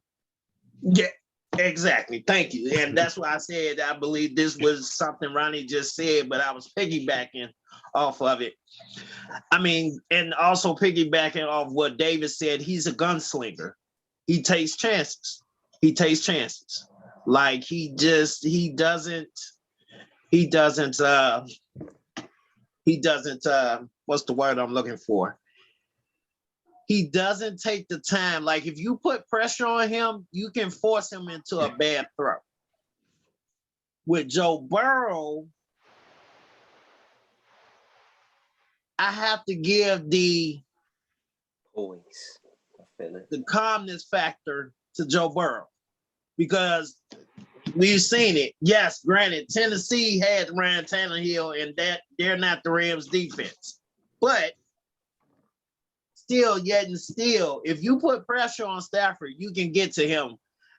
I watched all the Bears Lions games, and the Bears, when they got pressure on Stafford, they were able to rattle him. But it's gonna be a good game. I still stick with the Bengals, 31-27. But that's why it's called predictions, because we all don't know what really will happen. But it's gonna be a good game. We got to move on to the next topic. Now, for these last two topics, we're gonna give our panel 5 minutes apiece because we have 30 minutes left. Let's move on to the playoff race for the NBA. And it shows right now that the East is the power balance is shifting to the East. So with the trades that were made, I know we discussed the Brooklyn-Philadelphia trade, but I want to discuss all of the trades that were made. For all the trades that were made out of Milwaukee, Dallas, Portland, and other teams that made moves, who made the best and who made the worst trades? Ronnie, let's start with you. You got 5 minutes. I want to say the ones that I feel that are only significant, really, to be honest with you, is going to be the 76ers and the Nets trade, and Milwaukee getting Ibaka. If it's Ibaka of a couple years back, that's gonna be dangerous. But if it's the Ibaka that's been running around here the last, this season, I don't know. But I think the Nets going to the playoffs, I think the Nets going to be the team to beat out the East. And I don't care what kind of trades are made in the West. Golden State Warriors is going to the finals and going to be in that. So I don't care what trades happen in the West because it's null and void because it ain't, none of it mattered. None of it made any changes to the outcome of who's coming out of the West. In my opinion, I still think it's Golden State's, run to the championship to lose. And I think it's the Nets are going to win because of the trade they make. Like I said, they made that Curry is the deal breaker on that one. That's the one that I thought they got the best out of it was with the Simmons and adding Curry to it. And then plus 2 future first round picks. That's even crazier. So I think Nets and Golden State Warriors is who I think is going. And I think the only trade that made a difference was the Nets and the Nets in Brooklyn. I meant the Nets and Sixers trade. That's the only one that was significant enough because I don't think the Ibaka one is gonna, unless it's Serge Ibaka from like I said 5 years ago. Then we could talk. We make it. I think that makes a bigger difference for the Nets. But like I said, Kevin Durant this far away from putting them out last year. Yeah. That right there and your NBA championship is different. So with that, and I think that Steph Curry, the Steph Curry and the Harris and the Patty Mills sitting out there at the 3-point line, waiting for the dish for the wide open threes, I think it's gonna be dangerous. And and there's no doubt if Kevin Durant and Simmons is healthy, that I don't see the Nets not being in the finals. And barring any injuries of the Warriors, I don't see any no reason why they won't be in the finals. So only trade I thought that made any difference was the Nets and 76ers trade. Is my answer to that. Okay. All right. So we're gonna move on to the next panelist. Mike, let's start with you. You got 5 minutes. What just to be clear, what are we talking just to trade or like The NBA playoff race, and out of all the teams that made moves before the deadline on Thursday and prior to Thursday, who made the best and who made the worst trades? Right. Okay. So I got the trade deadline was a little dull, but it was cool though. It was some solid trades that people sleeping on. I think the Celtics made some very solid moves as far as because, like I said, they've been playing winning basketball and they are moving up that playoff ladder a little bit. So I believe they had the number 7 seed right now. So if they keep moving up, they can get probably as high as 5, 4, maybe even 3. And they made some solid moves that can help. They picked up Derek White, which I think is really gonna be nice, putting that with JT and JB because they could use some scoring outside of that. You know what I'm saying? So that's gonna be real nice. And then they got Tice back, and I'm not a big Tice fan, but I think he really balled out with the Celtics. Like I was surprised they had got rid of him in the first place. So I think it's good that he back there. He was kind of a part of that when they was making noise in the playoffs. You know what I'm saying? So I think that they made some solid moves. The Mavericks, you got to watch out for them. I don't know how Dinwiddie and Porzingis gonna gel together, but it could shake up some things in terms of them playing teams in the playoffs. You know what I'm saying? I mean, if they happen to be the team, I'm not saying they're gonna make a finals or nothing, but if they happen to be the team, it could throw off some things, from other teams possibly making it. However, I do still got I got at this point in time, I got a Curry finals. You know what I'm saying? I got little bro versus big bro in the finals. You know what I'm saying? I don't see nobody really stopping the Warriors. I got Phoenix got a solid shot, and I would love to see Chris Paul get back there, but I just feel like something gonna happen. I don't even know. I can't even quite put my finger on it, but something gonna happen. They just not gonna be able to do it. Something gonna happen. So I got and Clay back. Clay on a mission. On a mission. He was left off that all-time teams list. He's on a mission to prove something. So they definitely trying to get back to the finals, and I see them getting there. I see them going against Brooklyn.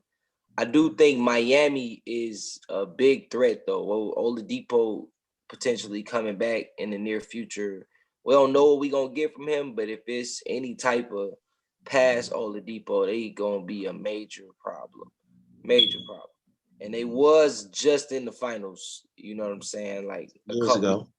Yeah, so don't sleep on them getting back there, you know what I'm saying? But I don't think the trades too much shook up the playoff picture though. I think Portland actually has some of the worst trades, and that's only from the standpoint of I understand y'all clearing out the team and y'all trying to put different pieces around Dame, but I feel like they missed a couple opportunities. They had some like why didn't they go in on the Sabonis? You know what I'm saying, or something like that. Like I thought that would have been nice to put with him or something like that. You know, there was a couple pieces they could have made some moves on. I thought that you know that did get traded that I thought would have helped them, especially with, you know what I'm saying, because who knows who y'all gonna be able to sign in the offseason. Now y'all kind of just hoping y'all, you know, got the willpower to say, hey, come here, and everybody gonna come. I don't know if that's gonna happen. It never happened too much in Portland before. So I feel like they kind of dropped the ball by clearing out the team and not capitalizing on a few of the situations that they could have. You know what I'm saying? So I do think they got the worst out of that in terms of trades. I think the Spurs move's been interesting. I'm not quite sure which direction they headed in. You know what I'm saying? But I do know that they trying to find something to put with Murray because he's a stud and he is. So you got to get him some help from somewhere. The Kings look like they finally ready to shake some things up. That's actually the biggest what if as far as shaking things up in terms of playoff picture, standings, all of that is the Kings, because they you know what I'm saying, they teeter back and forth between good and bad on any given night. And you know what I'm saying? So and now they just made some solid moves. Sabonis is nice. So seeing what him and De'Aaron Fox, and now Fox don't got to butt heads with positioning with Halliburton no more, nothing like that. So, you know, they could make some potential noise here coming. And then they having to get Zion back. Watch out for them. But that's not only to piggyback off what you said about why Portland didn't go in on Sabonis, I heard somewhere that Portland actually did call Indiana about Sabonis, but the Trailblazers GM didn't want to part ways with any draft picks. Like Indiana were asking for draft picks. That makes sense. And yeah, they were asking for McCollum draft picks, and I think Anthony Simons. They were asking for Simons too. And Portland's GM was like, no.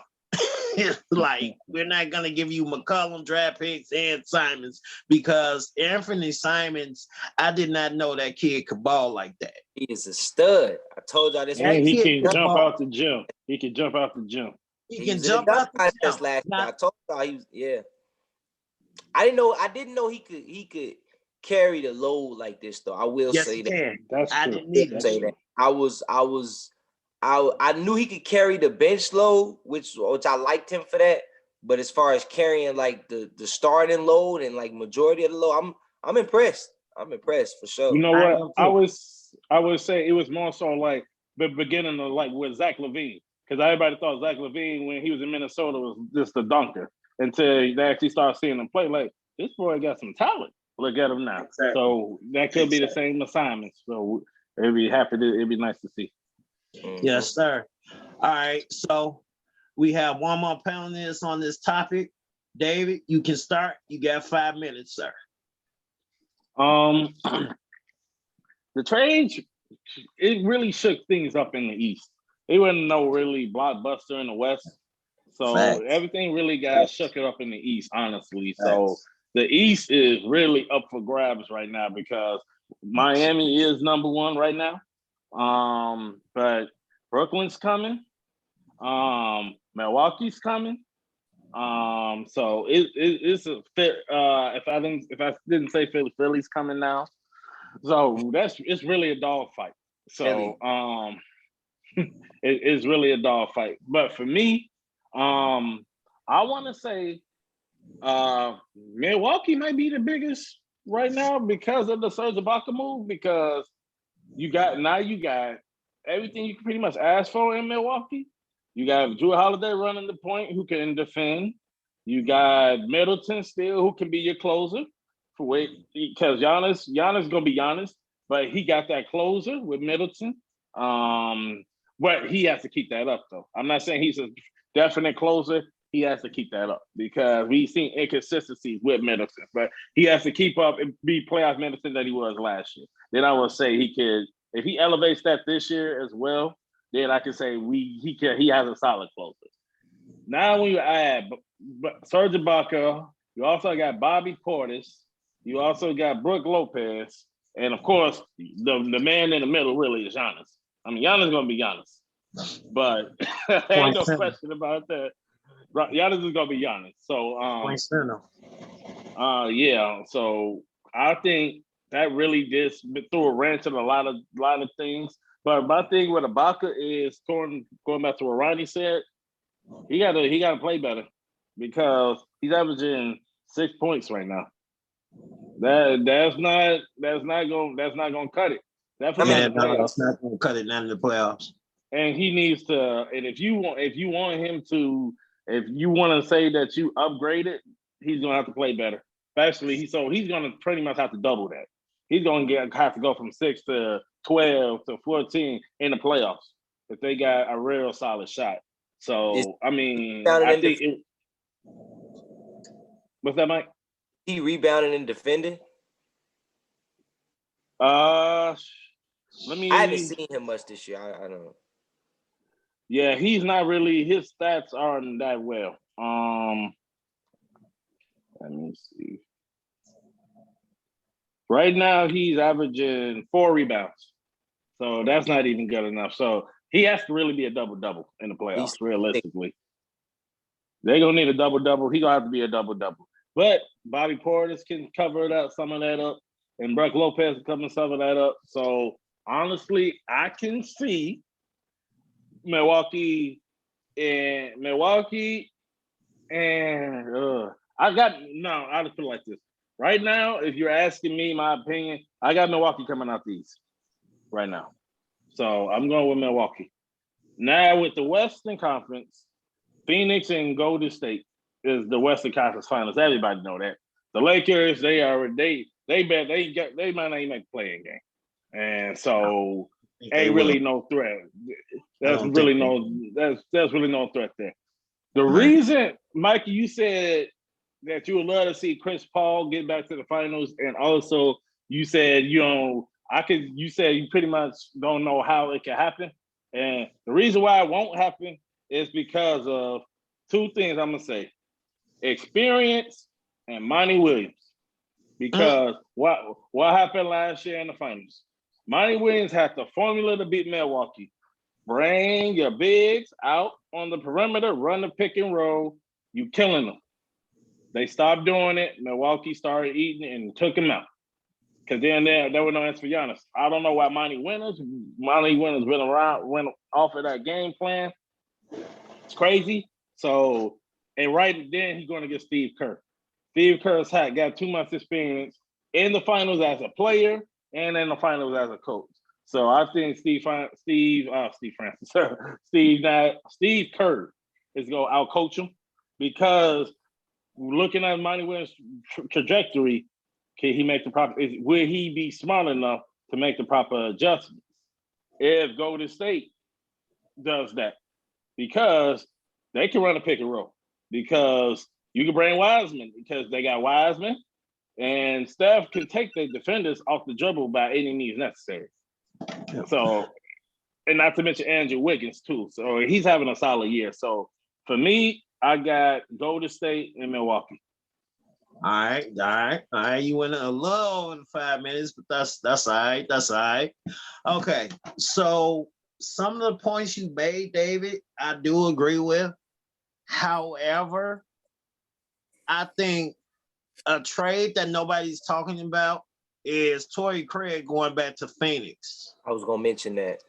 I think that's going to be huge, especially when they play Golden State. And here's another problem Golden State might have. If they don't have James Wiseman when they play Phoenix, I don't think they're going to have enough bigs to keep McGee, Biyombo, James Smith, and DeAndre Ayton off the glass. Because really right now, Bielisa is your starting center, and really he's a power forward. So, I mean, yeah. And to go to your point, Mike, yes. Klay Thompson is on a mission. But at the end of the day, size matters. Size matters. And Phoenix got it. Phoenix got it. They have 4 bigs that can get you a double-double at any given time. That don't matter too much when you hitting nothing but threes. I just still think. Milwaukee got it. Milwaukee got it too. Yeah, my point exactly. And if the Bulls don't go get a big man, they will be going home first round, depending on who they play. So it may be a first round exit. You might be very right. Well said. I might have to concede and finally wait around those years.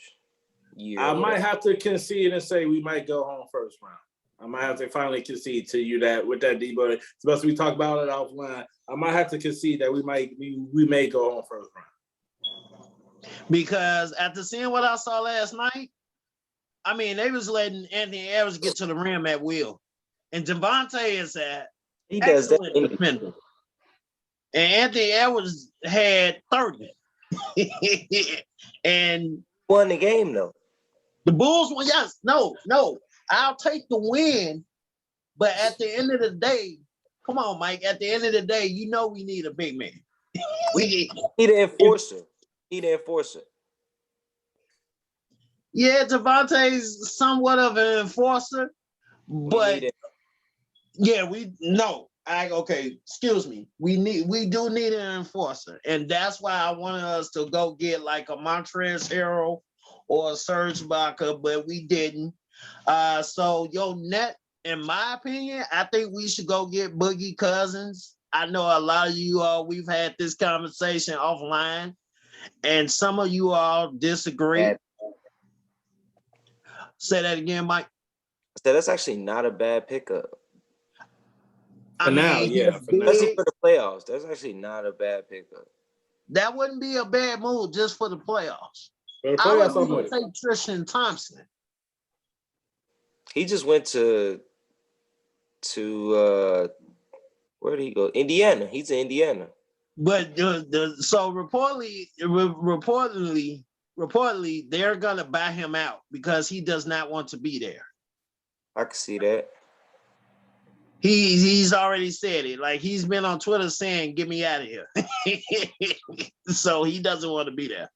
But it's gonna be interesting to see. But in closing, the Bulls definitely need to go get a big man. Definitely. So we'll see what Arturas and Mark Eversley does.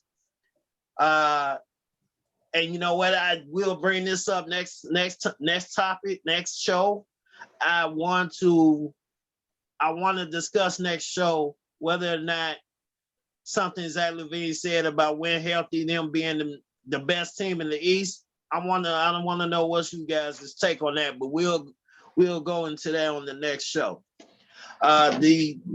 The last and final topic today will be about the NBA Rising Stars Challenge. As we know, Chicago's very own Ayo Dosunmu was selected to the NBA Rising Stars game. My question is, and Mike, we've had this conversation offline. I know Kobe's your boy. I know Kobe, your boy. My question to you, sir, is, did you think and I pretty much know the answer to this. I just want to hear you drink some humble sauce. Did you think Ayo was gonna take off this quickly, sir? Let me cut the timer on. You got 5 minutes. Let me cut the timer on. I'll let you know when to go. All right, you can go.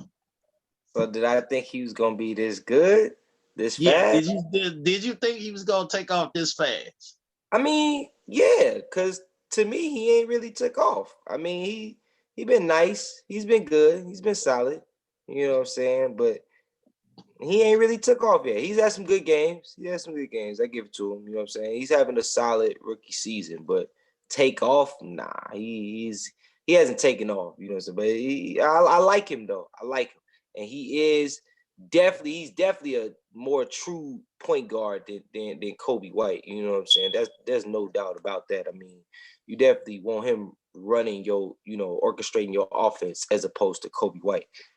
But like I keep telling y'all, and I'm gonna keep telling y'all, in terms of the Bulls and that man, Kobe White is buckets. All right, streaky buckets. Yes. But buckets. J.R. Smith was buckets. He was some Kobe White streaky bucket. Like, it's a lot of players that's buckets that be streaky, and he one of them. You know what I'm saying? But he buckets, and the Bulls' biggest problem probably Has since been buckets. lost you exactly has been buckets. That's literally one of the main reasons I advocate for him being on this team. And then when you look at our team, we got Lonzo, a nice orchestrator. We got Caruso, a solid wing defender. We got Ayo, another solid orchestrator. Who get the buckets? We just picked up DeRozan, so now we got somebody else that could get some buckets. Before it was just Levine.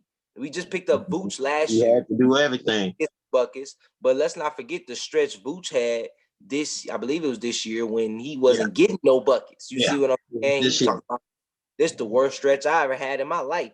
You see what I'm saying? So imagine if we ain't had DeRozan in, it's literally just Levine buckets. Ain't no other buckets. You see what I'm saying? So Kobe White, we need them buckets like big time. And I don't mind. I didn't mind us if we did ship them off, but where are we replacing them buckets with? Because we need them buckets. You know what I'm saying? And that's the only reason I give him, you know what I'm saying, so much credit. I mean, he was going 30 for 30s with Levine. You know what I'm saying? We ain't had nobody doing that. We had to get an all-star in DeRozan for somebody to go 30 for 30s with Levine. And, you know, that's taking off. You know, now it ain't every game, but it's taking off. You know what I'm saying? Now, Ayo, when he had that, what was it, like 14 and 14 or something like that? That nice 14. Yeah. That's taking off. But I need that more. You know what I'm saying? I need that more. And if he give me more of that, you know, even maybe a couple double-doubles off the bench, because I know he don't start every game, stuff like that. You know what I'm saying? Maybe a 10 and 10 game off the bench, a few of those, you know. He on his way. I like him for sure. But I can't say he taking off quite yet. But he making some solid strides. I'm glad he in the Rising Stars game for sure. I look forward to seeing that. And yeah. All right. So like I said, Mike, me and you have had this conversation countless times offline. I know, and I have to give you your credit. I have to eat some humble pie or drink some humble sauce. Kobe White was the main reason the Bulls won that game last night. Because the Bulls, as bad as they looked in that second half, they should have lost them very well, could have lost that game. But Kobe kept them around, Kobe kept them around. Yes, Vooch and DeRozan was cooking, but they cooked just about every game. So to beat a team like that, you need a third scorer. And thank God Kobe had it last night. Because if he didn't, like I said, the Bulls would have lost. They definitely would have lost. Matter of fact, I even go one better. This is a game, that was a game that the Bulls would have lost by 15, 20 points last season. So I agree. I'm glad. I was saying trade him for a big man, but now I'm glad we didn't. It goes back to saying you don't know what you got until it's gone. Well, I'm glad it's not gone. And I hope it stays. Please. And it continues to do that. But we're gonna move on to the next panelist. Ronnie, what do you think? What are you looking for into the? What are you looking for to the NBA Rising Stars Challenge? And actually, we're gonna have to speed this up because we are running low on time. But Ronnie, what is your take on the NBA Rising Stars Challenge? Who are you looking forward to? And also, did you think Io would play this well this quickly?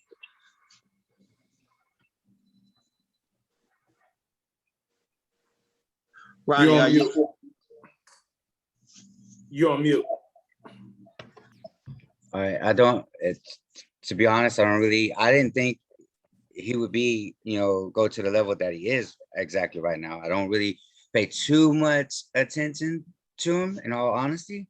Okay. But as far as on y'all's level, because obviously y'all fan of Chicago, so y'all know more about it. But I do have to agree with the fact that I'm a Kobe White fan because I'm a Tar Heel fan. And I've been watching him play since he was in the Tar Heels. And I do like the way he played. And I think what he had, like 22 points last night. 23 points and like 23, like 6 rebounds or something like that. So 6. yeah, I mean, I understand like you said they need size, obviously, especially in the playoffs. But I don't know if I get rid of Kobe White. I mean, I'm glad they did. I'm glad they did. I like him, and I think he's going to be really good for years to come. So I would hold on to him if I was a Chicago Bulls fan. Don't give up on him too early. Okay. That's all. Fair enough. Yeah. Hey, fair enough. Now, I just got one final question for you, Ronnie. If you're going to tune in to the NBA weekend and the NBA Rising Stars Challenge, if there was one player you would want to have your eye on NBA All-Star Weekend, who would that be? Let's see. Who would I want to watch?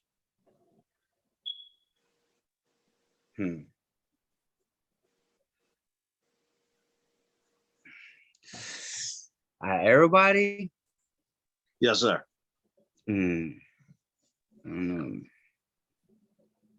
I'm kind of stumped on that one. There's a lot of people that like y'all said, y'all remember y'all mentioned the other day when we was talking offline, kind of like y'all talk about that dude down there in Detroit, Cade Cunningham. He's in it, right? I think he's very interesting. I like he is in this him. chart. I would say I like watching him. I think him is from the one that I would want to watch the most right now. Okay. Out of that group. Okay. Fair enough. Now, David, I lost track of time a little bit. I do apologize. So I'm not going to be able to give you your full 5 minutes. I apologize. Don't hold it against me. But what I will do, sir, is give you 2.5. Same question. Who are you looking? What is your opinion on Io? Did you think he would play this well this fast? And also, sir, who are you looking forward to seeing at the NBA All-Star Weekend or the Rising Skills Challenge? Excuse me. I didn't see him playing this well, but I knew he could be because when you watch him and you hear him talk, he had all the confidence coming in when he got drafted. He already where did he go to Illinois? Where he's already at home. He was already at home. He knows the atmosphere here. He's from there too. So he would be more than happy to give his all to the city that made him. And so I'm impressed, definitely. And I will say a few years, maybe looking at a future defensive player of the year. Because he has definitely stepped up on the defensive side. I know he's still a rookie. He's got a lot of kinks, but I do see it happening one time. But I know point guards really don't get it much. But I do see him being. I will say this. I may have to take back him being a defensive player of the year. I would say he'd be a top 5 defender, or at least top 5 defender. What about an all team? All team. There you go. I would say all team. And NBA All First Team. I'd be all first team defense, yes. And I will say, as far as the rising stars, to be honest, LaMelo Ball. Out. Yes, that's what I was I gonna think he say. gonna Yeah. ball out. Shout out Yes. to LeVar Ball, man. And he in the All-Star game. LaMelo Ball. I think he gonna put on the show. Hey, that's my pick to win the skills challenge if he's in it. That's my pick. Io would be a sleeper if he's in it, but I don't think he is. But I would definitely go with LaMelo Ball as my pick. If I had to pick somebody I was really looking forward to seeing, I would have to actually honestly say Zach LaVine. And it's not to be biased. It's because Zach actually deserves it. Like he deserved it last year, but he didn't get it because we weren't winning. And he in you the guys 3-point shootout. Oh, well, he's in the 3-point shootout. Yeah. But he's also going to be in the he's also going to be a reserve. And I feel he should have started over Trae Young, but we already had that conversation. But I'm looking forward to the whole weekend, but I'm really looking forward to see what Zach do because he has an opportunity to be the first player in NBA history to win a dunk contest and a 3-point shootout contest. So that's going to be interesting. And in closing, I'm really just looking forward to, the dunk contest. I think I'm interested to see if it's going to be as dry as it was last year. Only time I to thought, the dunk contest last year, I couldn't even watch it because to me it was just it wasn't what I'm used to seeing, and so that's NBA All-Star Weekend is gonna be very interesting. After the All-Star break, that's when it really gets real because you're ramping up to go into get ready for the playoffs. So this NBA season is going to be very interesting. In closing, I want to thank my panel, guys. You did an excellent job for sharing your knowledge and your comments and your perspectives on each topic. If you got audience, if you guys could give us a shout out on Twitter, hashtag can I get some sports with that? And we also would like a subscription to our YouTube channel as well. Again, fellas, I want to thank you for your time. And audience, we will see you guys tomorrow after the Super Bowl. And you guys enjoy. Have a good night. Super Bowl tonight, ladies and gentlemen. Let's go Bengals. Y'all know it's tonight, man. Let's go Rams. Super Bowl tonight. Matthew Stafford finna get it done. Ronnie, I'll be seeing you in the field. Go Rams. Y'all have a good night, y'all. Peace. See y'all later.